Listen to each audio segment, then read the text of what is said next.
जीवन की धारा बदलने वाला, जीवन को अच्छा बनाने वाला, अच्छा संस्कार देने वाला खास विशेष पुनरुत्थान कार्यक्रम में आप सभी का हार्दिक स्वागत है, अभिनंदन है, सत्कार है। पुनरुत्थान का अर्थ होता है पुनर्जागरण, अवनति से उन्नति की ओर जाना, पतन से उत्थान की ओर जाना। और ये कार्यक्रम हमारी भारतीय संस्कृति का परिचायक है। हमारी भारतीय संस्कृति के जो मूल्य गिर गए हैं उनकी हम पुनर्स्थापना किस तरीके से करें, उसके लिए पुनरुत्थान कार्यक्रम का आयोजन किया जा रहा है। और इस कार्यक्रम में प्रतिदिन नए नए विषयों के साथ में हम प्रवेश करते हैं। तो इसी क्रम में आज हम एक ऐसे विषय को लेकर के प्रवेश कर रहे हैं जो कि आपके स्वभाव से जुड़ा हुआ है। इसीलिए आज का विषय है रंगों का स्वभाव पर प्रभाव।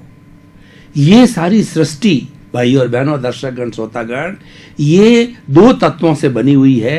एक जीव है और दूसरा अजीव है। जीव को हम चेतनामय, आनंदमय कई परमाणुओं के पिंड को कहते हैं, जिसके अंदर चेतना ही चेतना होती है और वो सुख ही सुख होता है। और दूसरा होता है जड़, जिसको कि हम पुद्गल भी कहते हैं, पदार्थ भी कहते हैं। और इस जड़ की सबसे छोटी से छोटी इकाई होती है, वह परमाणु कहलाती है। जड़ कौन होता है? जिसके अंदर वर्ण होता है, गंध होता है, रस होता है, स्पर्श होता है। ये चारों चीजें जिसके अंदर होती है वह पुद्गल कहलाता है। अब हमारी जो 5 इंद्रियां हैं, स्पर्शन, रसन, घ्राण, चक्षु, श्रोत्राणी, इंद्रियाणी, ये विषय, ये पांचों इंद्रियां अपने अपने विषयों को इस बाहर से लेती है। वो विषय कौन से होते हैं? वही ये विषय होते हैं। वर्ण होता है, गंध होता है, रस होता है और स्पर्श होता है। इन सबको मिलावें तो ये 23 तरह के विषय होते हैं जो कि हमारी इंद्रियां बाहर से जो लेकर के और मन को देती है और उसके अनुसार हमारा स्वभाव बनता है। आज हम जो बात कर रहे हैं वो वर्ण की बात कर रहे हैं, यानी रंग। हमारे सृष्टि के अंदर मुख्य 5 तरह के वर्ण बताए गए हैं। वह वर्ण कौन कौन से हैं? काला, पीला, नीला, सफेद और हरा। वो 5 इस वर्ण के रंगों को कहा जाता है। गंध के अंदर जो सुगंध और दुर्गंध कही जाती है। स्पर्श 8 तरह के होते हैं। वो शीत, उष्ण, स्निग्ध, रुक्ष, मृदु, लघु, गुरु और कर्कश, 8 तरह के ये विषय होते हैं। और उसके साथ में सुगंध, दुर्गंध हुआ करती है। और इस तरीके से ये हमारे कुल 23 विषय होते हैं जिसके माध्यम से हमारी इंद्रियां ये कार्य करती है। तो हम वर्ण की बात कर रहे थे कि ये 5 तरह के जो रंग है वो किस तरीके से हमारे स्वभाव पर प्रभाव डालते हैं। भाई और बहनों, दर्शकगण, श्रोतागण, ये सारी सृष्टि है वो 5 भूतों से बनी हुई, पंचभूतात्मक होता है। पृथ्वी, जल, अग्नि, वायु और आकाश से बनी हुई ये सारी सृष्टि होती है। और इसके साथ साथ के अंदर हम ये सारी सृष्टि के अंदर ये 5 तरह के जो रंग है बिखरे हुए होते हैं। प्राय हम देखते हैं कि कोई वस्तु काली है, लेकिन वो वस्तु काली मुख्य रूप से उसमें काला रंग अधिक है, इसलिए काली कहलाती है। लेकिन उसके साथ में 4 रंग जो है वो साइलेंट होते हैं।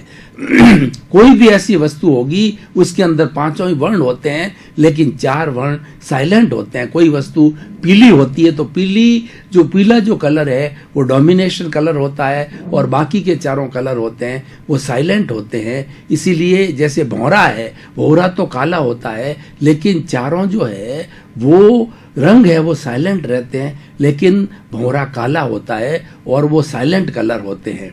इस तरीके से अब हम देखेंगे कि इस सारी सृष्टि के अंदर ये रंगों की सृष्टि है। और इस सृष्टि के अंदर हर वस्तु के अंदर ये 5 ही कलर होते हैं, 5 ही वर्ण होते हैं। अब हम चलते हैं कि हमारा जो चित्त है उसके चित्त के 3 विभाग होता है। पहला जो हमारे इस स्थूल शरीर पर कार्य करता है वह चित्त जो है वह हमारा मन जो चित्त कहलाता है। और उसके बाद के अंदर भीतर का जो चित्त होता है वो हमारा तेजस शरीर कहलाता है, अवचेतन मन कहलाता है, शरीर पे काम करने वाला चेतन मन कहलाता है। और तीसरा होता है वो अचेतन मन होता है। अचेतन मन के अंदर हमारे सब तरह के जो है जितने भी कर्म हैं, जितने तरह की हमारे अच्छे बुरे विचार है, हमारे पुण्य है, पाप है, वो स्टोर होते हैं। इसलिए कार्बन शरीर को जो उसको हमारी भावनाओं को जो है कार्बन शरीर कहा जाता है और वो भावना एक जगह इकट्ठी होती रहती है। तो इस तरीके से ये हमारे 3 तरह के मन के स्तर हो गए, चेतन मन, अवचेतन मन और तीसरा अचेतन मन। और सारा रूपांतरण होता है वो अवचेतन मन के ऊपर होता है। ये रंग का रूपांतरण भी अवचेतन मन पर होता है। और अब वहां पर जो है इस वर्ण को हमको लेश्या नाम कहा जाता है। और ये लेश्याएं 6 तरह की बताई गई है कि कृष्ण, नील, कापोत, तेजो, पद्म और शुक्ल लेश्या, ये 6 तरह के जो कलर होते हैं वो हमारे इस तेजस शरीर के भीतर रहते हैं। और इन तेजस शरीर को लेश्या बोला जाता है। और व्यक्ति का भीतर से जब कार्बन शरीर से कोई तरह का चिंतन आता है तो वो चिंतन जो है वो इन कलर्स के अंदर, कलर्ड वेव्स के अंदर बदल दिया जाता है। अगर भीतर से पॉजिटिव थिंकिंग आती है तो इसके अंदर जो लेश्याएं होती है, 6 लेश्या होती, कृष्ण, नील, कापोत लेश्या होती है, अशुद्ध लेश्या होती है, शुद्ध लेश्या होती है और तेजो, पद्म, शुक्ल लेश्या। यानी तेजो का मतलब होता है पिंक कलर और पद्म होता है वो हल्दी के जैसा पीला रंग और शुक्ल लेश्या व्हाइट रंग की होती है। ये तीनों तरह की लेश्याएं, तीनों तरह के जो कलर होते हैं शुभ कहलाते हैं। और कृष्ण मतलब काला, नील मन नीला और कापोत मन कबूतरी रंग का, ये तीनों जो कलर्स होते हैं अशुभ कहलाते हैं। अब देखिए कि हमारे किसी भी समय के अंदर कोई कर्म, कोई जन्म का किया हुआ जब उदय में आता है वो अचेतन मन से वहां से छूटता है। तो छूटने हमारी आत्मा के साथ के अंदर ये अचेतन मन लगा हुआ होता है जिसको कि हम कार्बन शरीर कहते हैं। और दोनों का अंतर संबंध है, दोनों के आपस में जुड़े रहने के कारण ये हमारी आत्मा बद्ध आत्मा कहलाती है। और जब तक इस कार्बन शरीर को इस शुद्ध आत्मा से अलग नहीं किया जाता है तब तक ये बद्ध आत्मा 84 लाख जीवा योनि के अंदर घूमती रहती है। और जब ये आत्मा, शुद्ध आत्मा अपने अस्तित्व के अंदर चली जाती है और ये कार्बन शरीर पुद्गल के रूप के अंदर पंचभूतात्मक सृष्टि के अंदर विलीन हो जाता है तो दोनों शाश्वत है, दोनों अलग अलग, दोनों का सेपरेशन हो जाने के कारण जो है आत्मा मुक्त हो जाती है और मुक्त आत्मा मोक्ष के अंदर रहती है। लेकिन जब तक बद्ध आत्मा रहती है वो बद्ध आत्मा ये जो है वो 6 तरह की लेश्याओं से प्रभावित होती रहती है। तो हमारा कोई भी कर्म छूटा तो गंगोत्री हमारा कार्बन शरीर के अंदर है। ऐसा कहा जाता है कि गंगा है शिव जी की जटा से निकलती है। ये हरिद्वार के पास हमारे हरिद्वार के पास के अंदर जो गंगा का गोमुख है वहां से ये गंगा प्रभावित होती है। और ऐसा कहा जाता है कि भगीरथ नाम के ऋषि ने खूब प्रार्थना की, शिव जी से साधना की और शिव जी से उन्होंने वरदान मांगा और वरदान मान करके शिव जी ने उन पर खुश होकर के और इस गंगा को जो है इस धरती पर प्रभावित किया। और हरिद्वार से होती हुई ये गंगा यूपी से होती हुई ये बहती रहती है। तो इसी तरीके से हमारे हर व्यक्ति की जो गंगोत्री होती है वो कार्बन शरीर कहलाता है जो कि आत्मा के साथ जुड़ा रहता है और समयबद्ध होता है। वहां से जो ही कर्म छूटता है तो कर्म छूट करके अध्यवसाय के द्वारा हमारे अवचेतन मन के ऊपर आता है। और अगर वो अशुभ विचार होता है, अगर हमारा पाप का कार्य किया होता है तो कृष्ण नील कापोत तेजो लेश्या, कृष्ण नील कापोत लेश्या के रूप के अंदर बदलता है। और बदल करके वो काली, यानी वो जो भद्दे रंग के कलर होते हैं, काला, नीला और पीला रंग के कलर होकर के और वो हमारे अवचेतन मन के द्वारा इसी स्थूल शरीर के आते हैं। तो वो उसका संबंध जो होता है वहां से अवचेतन मन से एंडोक्राइन ग्लैंड्स के अंदर आ जाती है। एंडोक्राइन ग्लैंड्स के द्वारा हमारे चित्त के अंदर जो चेतन मन है वो चेतन मन से उसका संपर्क होता है और बुद्धि से उसका संपर्क होता है और हमारा मन के द्वारा और इंद्रियों के द्वारा उसका सारा संपर्क होता है। अब देखिए गंगोत्री से निकला हुआ विचार रंगों से प्रभावित होकर के अगर अशुभ विचार है तो कृष्ण नील कापोत लेश्या के रूप के अंदर बन करके एंडोक्राइन ग्लैंड्स के अंदर आता है और एंडोक्राइन ग्लैंड के अंदर वो लिक्विड रूप के अंदर बदल करके एंडोक्राइन ग्लैंड्स जो है वो हमारी ब्लड के साथ के अंदर जुड़ी हुई रहती है, उनका आपस में वैसे कोई कनेक्शन नहीं होता है, लेकिन वो इस तरीके से जुड़ी हुई रहती है, वो लिक्विड जो हमारे ब्लड के अंदर आ जाता है और उसका सारा कंट्रोल पॉइंट चित्त करता है, वो हमारा अचेतन मन करता है, और जैसा अशुभ विचार होता है वो कर्मेंद्रियां जो हमारे मनुष्य के हाथ और पांव होते हैं, मन वचन काया होती है, उनको निर्देश मिलता है और वो व्यक्ति ऐसा कार्य करने लग जाता है। भाई और बहनों, दर्शकगण, श्रोतागण, मैं उदाहरण के तौर आपको बताना चाहता हूं कि मान लिए भीतर से कोई जो है वो क्रूर हिंसा का भाव जो अचेतन मन से प्रारंभ हुआ, तो वह अचेतन मन से क्रूरता का भाव अध्यवसाय के अंदर आया और वो कृष्ण रंग की लेशिया बनी, यानी वो बहुत कृष्ण रंग की, भद्दे रंग की, काले रंग की जो है लेशिया बनी। वो लेशिया बन करके वो विचार जो है एंडोक्राइन ग्लैंड्स के अंदर आया और हमारे चेतन मन के द्वारा बुद्धि के अंदर आया, और बुद्धि ने मन को दिया और मन ने इंद्रियों को दिया, और इंद्रियों के साथ हमारी कर्मेंद्रिया जो हाथ वगैरह उनको दिया गया, और वह व्यक्ति जो है किसी व्यक्ति का मर्डर करने लग जाता है, वो आतंकवादी बन जाता है, वो हिंसा करने लग जाता है। अब देखिए कि ये विचार तो भीतर से आ रहे हैं और उसकी प्रवृत्ति, उसका प्रकटीकरण जो है वो बाहर से हो रहा है। तो इस तरीके से ये सारा प्रभाव है, रंगों का प्रभाव है। हमारी सारी सृष्टि जो है वाइब्रेशन से बनी होती है, और वाइब्रेशंस के अंदर ये सारे वर्ण होते हैं और ये 6 तरह की लेशियाएं होती है।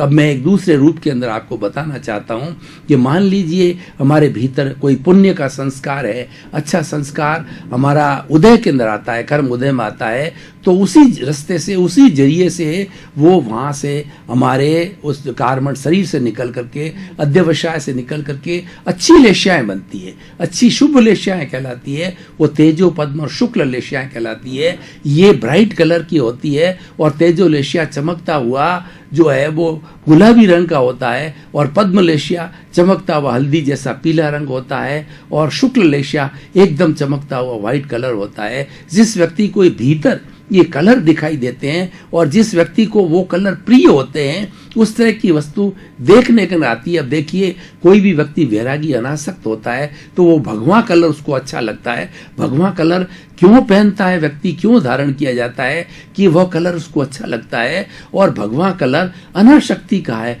ये संतता का रंग है, इसीलिए वो कलर उसको प्रिय भी होता है और वही कलर पहनाया जाता है। और जैन संस्कृति के अंदर साधु सफेद कपड़ा पहनते हैं। सफेद कपड़ा जो है वो शुक्ल लेशिया से, यानी एकदम व्हाइट कलर का होता है। शुक्ल लेशिया सबसे शुद्ध लेशिया होती है, और शुक्ल लेशिया वाला एकदम पॉजिटिव थिंकिंग का होता है। उसमें करुणा का भाव होता है, प्रेम होता है, सौहार्द होता है, अहिंसा होती है, प्रेम होता है, और जितने मानवीय गुण हैं वो हमारी शुक्ल लेशिया से जुड़े होते हैं। और तेजो लेशिया है जो कि पिंक कलर की होती है, वो अपने चमकता हुआ पिंक कलर, वो सब चमकता हुआ पिंक कलर जो है व्यक्ति को शांति प्रदान करता है। और पद्म लेशिया जो पीले रंग की होती है व्यक्ति को आनंद से विभोर हो जाता है।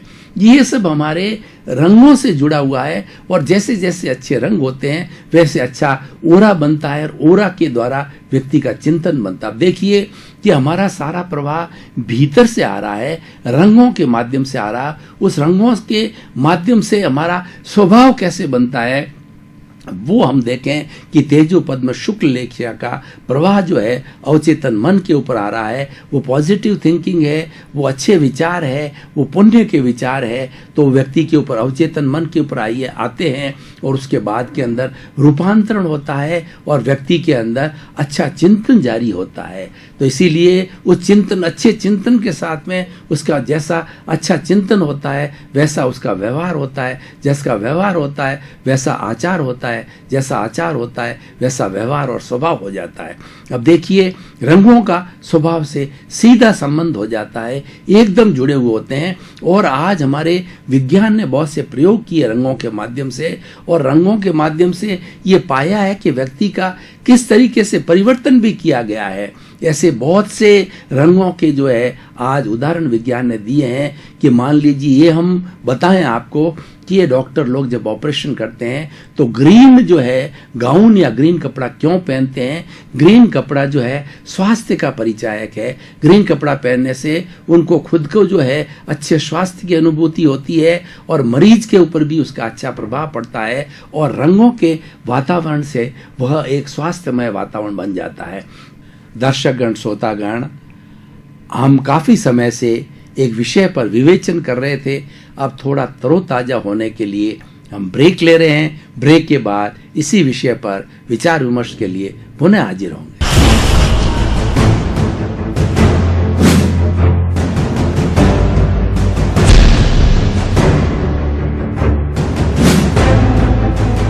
हमने कुछ समय का ब्रेक लेकर अपने मस्तिष्क को, शरीर को स्वस्थ और जागरूकता प्रदान की। पुनः हम इस ब्रेक के बाद में इसी विषय पर विवेचन प्रारंभ कर रहे हैं। पिंक कलर है, अगर पिंक कलर को, हल्के पिंक कलर को, ब्राइट पिंक कलर को किसी कमरे के अंदर पोत दिया जाता है तो वहाँ पे बच्चों को पढ़ाया जाता है, बच्चों में अच्छे संस्कार आते हैं, स्मरण शक्ति आती है और उस बच्चों का विकास होता है। हम आपको ध्यान की प्रक्रिया के अंदर बताएंगे, जैसा कि पद्मलेशिया का जो है हमने बताया कि हल्दी के जैसा चमकता हुआ पीला रंग है। अगर चमकते हुए पीले रंग का ध्यान हम जो है शास्त्र सार पर करें, हम ये अनुभव करें कि हमारे श्वास के द्वारा पीले रंग के चमकते हुए परमाणु जो है सहस्त्र सार पर इकट्ठे हो रहे हैं और पूरा एक गोला बन गया है, और वहाँ पर हम आंख बंद करके और सहस्त्र सार पर, ज्ञान केंद्र पर ध्यान करते हैं तो हमको अनुभूति होती है कि हमारा ज्ञान बढ़ रहा है, हमारी स्मरण शक्ति बढ़ रही है और हमको जो अच्छे अच्छे पॉजिटिव थिंकिंग आ रहे हैं, पॉजिटिव विचार आ रहे हैं और हमारी नकारात्मक प्रवृत्ति है गायब हो रही है। उसी तरीके से जो चंद्रमा का, जो पूर्णिमा का चंद्रमा होता है, वो एकदम वाइट होता है, निर्मल होता है। उस वाइट कलर को अगर हम ध्यान के द्वारा उन हमारे श्वास के परमाणुओं के अंदर उस वाइट कलर को भर करके, और हमारा जहाँ हम ये टीकी लगाते हैं वहाँ पर अगर हम वह पूरा एक चंद्रमा के जैसा गोला बनावे चमकते हुए वाइट कलर का, और फिर हम मेडिटेशन करें तो वो शुक्ल रंग का हो गया, शुक्ल लेशिया के रूप में हो गया। तो वह करने से हमारे क्रोध, अहंकार, माया, लोभ, जितने तरह के जो हमारी ये कुविचार है, हमारे जितने बैड इमोशंस हैं, वो धीरे धीरे कम होते जाते हैं और ये कलर कराया जाता है। और हमारा ये कंठ कूप है, विशुद्धि केंद्र कहा जाता है। ये 7 तरह के केंद्र है। ये हमारा सहस्त्र सार है, ये हमारा शांति केंद्र है, और ये ज्योति केंद्र है, और ये दर्शन केंद्र है, जिसको कि जो है आज्ञा चक्र भी कहा जाता है। ये विशुद्धि केंद्र है, और ये हमारा जो हृदय का जो है वो आनंद केंद्र है, और जहाँ पर हमारी नाभि है ये तेजस केंद्र, प्राण केंद्र कहा जाता है। सारी प्राण ऊर्जा यहाँ पर होती है, और इंद्रिय के स्थान पर स्वास्थ्य केंद्र होता है, और जो हमारी रीढ़ की हड्डी का निचला भाग होता है वो शक्ति का केंद्र होता है, और उसके नीचे शक्ति का तालाब लहलाता है, पूरा एक समुद्र लहलाता है। तो व्यक्ति अगर उस शक्ति को जो है वो कुंडलिनी जागरण के द्वारा अंतर यात्रा का प्रयोग कभी होगा तो कराएंगे, उस अंतर यात्रा के द्वारा अगर उस शक्ति को उठा करके वो व्यक्ति अपने शस्त्र सार के ऊपर जो सुषुम्ना के माध्यम से वहाँ पर ला करके खाली करता रहता है, फिर उठाता है, खाली करता है। एक थर्मामीटर के बैरोमीटर जिसके पारा जिस तरीके से ऊपर उठता है, उसी तरीके से प्रयोग के द्वारा ये कुंडलिनी जागरण का प्रयोग है। महापुरुष ये प्रयोग किया करते हैं, और इसके द्वारा व्यक्ति की सारी शक्ति जो है ज्ञान केंद्र शस्त्र सार पर इकट्ठी हो जाती है। अब भाई और बहनों, दर्शक गण, श्रोतागण, ये हमारा जो आनंद केंद्र है, इस आनंद केंद्र के ऊपर जो अगर हम हरे रंग का ध्यान करें, जो हमारी प्रकृति का हरे रंग, पत्तियों का, पेड़ पौधों का जो हरा रंग होता है, वैसा हरा रंग का हमारे यहाँ मेडिटेशन ध्यान करें तो हमको आनंद की प्राप्ति होती है। सब कलर का जो है वो सीधा प्रभाव हमारे आचार से है, हमारे विचार से है और स्वभाव से है। इसीलिए कलर का पूरा ध्यान रखना चाहिए। घर के अंदर कलर को, पब्लिक प्लेसेस के अंदर कलर को, और जो लाल कलर होता है वो व्यक्ति के अंदर उष्ण पैदा करता है। यदि व्यक्ति निर्बल है और व्यक्ति के अंदर ताकत की कमी है तो लाल रंग का ध्यान कराया जाता है। पूरा एक लाल रंग का कमरा पोत दिया जाता है या उसके चारों तरफ लाल रंग का कपड़ा बांध दिया जाता है, और उस व्यक्ति को जो है उस लाल रंग के कमरे के अंदर बिठाया जाता है। वो देखता है या उसका मेडिटेशन करता है, तो वो लाल रंग जो है उसके भीतर के अंदर प्रतिबिंबित होता है, और लाल कलर का प्रतिबिंब होने के कारण उसके अंदर धीरे धीरे शक्ति की, उष्णता की जो प्राप्ति होती है, और वो व्यक्ति निर्बलता से सबलता की ओर जाता है, और उसके अंदर जो है ताकत आ जाती है। हर रंग का हमारे स्वभाव से सीधा स्वभाव है, और आजकल प्राकृतिक चिकित्सा वाले जो है वो रंगों का ध्यान करवाते हैं, और उसके साथ साथ में आजकल रंगों का पानी पिलाया जाता है।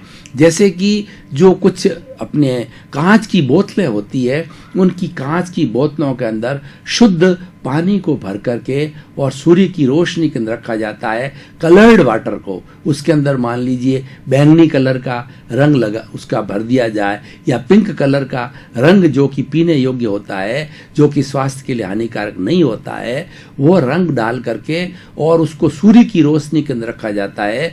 तो वो पानी एकदम जिस कलर का होता है वो कलर घुल मिल करके पानी जो है उस रंग का हो जाता है, येलो कलर का हो जाता है, और वो कलर्ड वाटर व्यक्ति को पिलाया जाता है, तो व्यक्ति के स्वभाव के अंदर परिवर्तन आना चालू हो जाता है। तो कलर का सीधा हमारी प्रकृति से संबंध है, हमारे स्वभाव से संबंध है। इसीलिए कलर का सिलेक्शन जो है बहुत आराम से किया जाना चाहिए, अच्छे तरीके से किया जाना चाहिए। इसी तरह के जितने इंटीरियर करने वाले बड़े बड़े इंजीनियर्स होते हैं, तो ये कलर कॉम्बिनेशन को जो है वो घरों के अंदर जब इंटीरियर डिजाइनिंग करते हैं, तो कलर का कॉम्बिनेशन हमारे बेडरूम के अंदर कैसा कलर होना चाहिए, और जहाँ पर हम पढ़ाई करते हैं स्टडी रूम के अंदर कैसा कलर होना चाहिए, और जहाँ पर कई लोग बैठ करके आपस में वार्तालाप करते हैं, ड्राइंग रूम होता है, या बड़े बड़े ऑडिटोरियम के अंदर सभा कक्ष होता है, तो वहाँ पर लाइट जो है वो ग्रीन कलर होना चाहिए या लाइट ब्लू कलर होना चाहिए।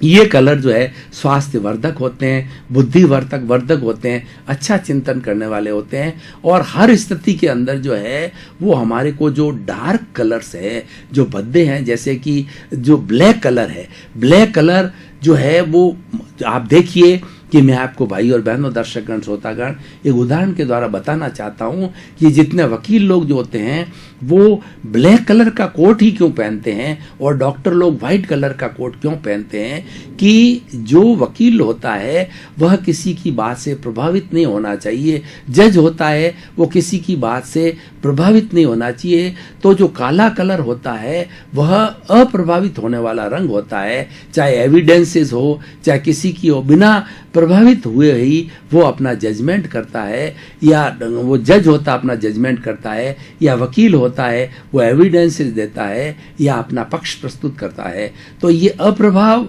करने वाला जो है ये कलर होता है। और जो वाइट कलर, जैसा कि मैंने बताया कि वाइट कलर है, व्यक्ति में अच्छा चिंतन लाने वाला होता है, व्यक्ति में पॉजिटिविटी लाने वाला होता है। इसीलिए डॉक्टर लोग वाइट रंग का कोट पहनते हैं, ताकि कि अच्छे विचार, उसमें हेल्थ के विचार आए, और उस मरीज को के प्रति जो है वो शुभ भावना पैदा करे, और मरीज जल्दी से जल्दी इच्छा हो, और मरीज भी वो डॉक्टर के वाइट कलर को देखता है तो उसका प्रभाव भी पड़ता है, और उसका पेशेंट का प्रभाव जो है वो डॉक्टर पर पड़ता है, डॉक्टर का प्रभाव पेशेंट पर पड़ता है। इसीलिए कहा जाता है अगर डॉक्टर किसी भी पेशेंट के साथ के अंदर मृदु व्यवहार करता है तो उसकी 50% जो बीमारी वैसे भी ठीक हो जाती है। अब हम देखेंगे कि इस कलर का जो है प्रभाव हमारे ओरा पर क्या पड़ता है।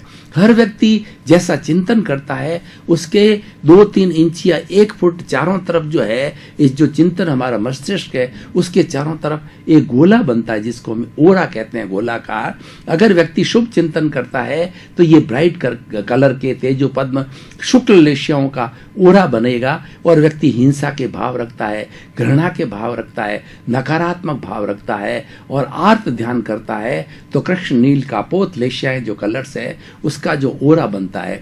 इस ओरा को नापने के लिए परीक्षण लेने के, इसके फोटो लेने के लिए कर्लियन फोटोग्राफी डेवलप हो गई है। उस कर्लियन फोटोग्राफी से जब ओरा के फोटो लिए गए हैं तो उसके अंदर स्पष्ट है, उसका कलर आता है, रेड कलर आता है, पिंक कलर आता है, व्हाइट आता है, येलो आता है। उसके चिंतन के अनुसार और भद्दे विचार करने वाले के कृष्ण नील कापोत लेशिया के जो कलर्स आते हैं, उससे वो पूरा एनालिसिस वो उसके ऊपर चित्रण कर देते हैं, ये व्यक्ति किस तरीके से विचार किया हुआ। तो इसका कलर का सीधा संबंध हमारे स्वभाव से है।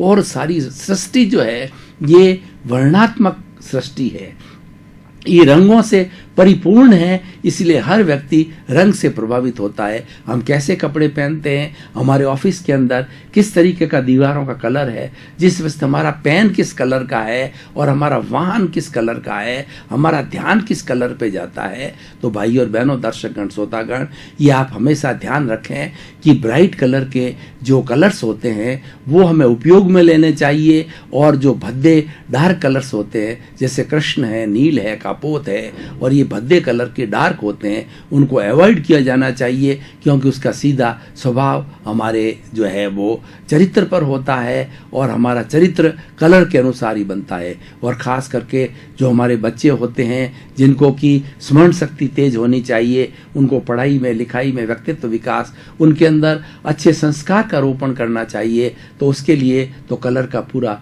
ध्यान रखा जाना चाहिए। क्लासरूम किस तरीके से पोता जाना चाहिए, ताकि जिसके अंदर पढ़ने वाले बच्चे हैं जो कि उस कलर के ऊपर ध्यान देते हैं, तो उस कलर पर ध्यान देने से उनके स्वभाव में किस तरीके से परिवर्तन आता है। सारी सृष्टि जो है वह वर्णात्मक होने के कारण हम कलर के हिसाब से ही चिंतन करते हैं, सोचते हैं, और वैसा ही हमारा चरित्र बनता है, व्यक्तित्व बनता है। इस तरीके से हमने देखा कि रंग का जो है, रंगों का हमारे स्वभाव पर सीधा परिवर्तन होता है। एक तो हमारा नेचुरल रूप से भीतर से जो कर्मों का आवरण है, उस तरीके से रंग जो है वो हमारे पूरे सिस्टम को प्रभावित करते हुए हमारे चरित्र का निर्माण करते हैं। और दूसरा, हम जो भीतर ले जाना चाहते हैं वह भी हम कलर के माध्यम से बाहर के कलर लेकर के भीतर ले जा सकते हैं। यानी भीतर से बाहर की आता है, बाहर की ओर आता है, और बाहर से भीतर की ओर आता है। बाहर और भीतर एक दूसरे से पूरक है, एक दूसरे से जुड़े हुए हैं, और दोनों ही रंगात्मक है, वर्णात्मक है।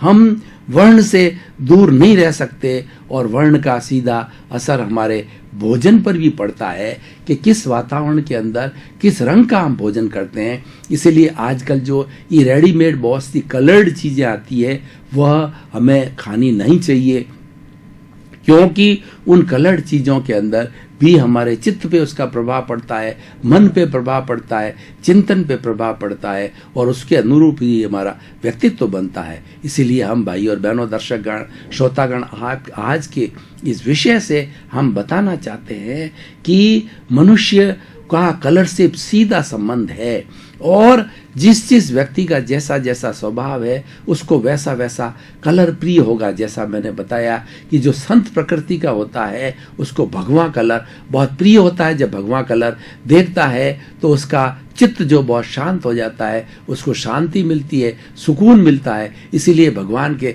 सब मंदिरों के ऊपर जो है भगवे कलर की जो है झंडी लगाई जाती है। ये अनासक्ति का, ये वैराग्य का कलर होता है। डॉक्टर लोगों का जो ऑपरेशन का या थिएटर कलर होता है हरे रंग का कलर होता है। ये हमारी सारी प्रकृति जो है हरे रंग की प्रकृति है, और प्रकृति जो है हमें स्वभाव प्रदान करती है। इसलिए हरे रंग का ध्यान करने से आनंद की प्राप्ति होती है, स्वास्थ्य की प्राप्ति होती है बंधुओं। और जिस व्यक्ति को ऐसा बताया जाता है कि जिस व्यक्ति के आँखों के अंदर कमजोरी होती है उसको दूब के ऊपर चलना चाहिए, और उसको हरे रंग का ज़्यादा से ज़्यादा प्रकृति के चारों तरफ उसको हरे रंग का जो है वो देखना चाहिए, दृश्य करना चाहिए।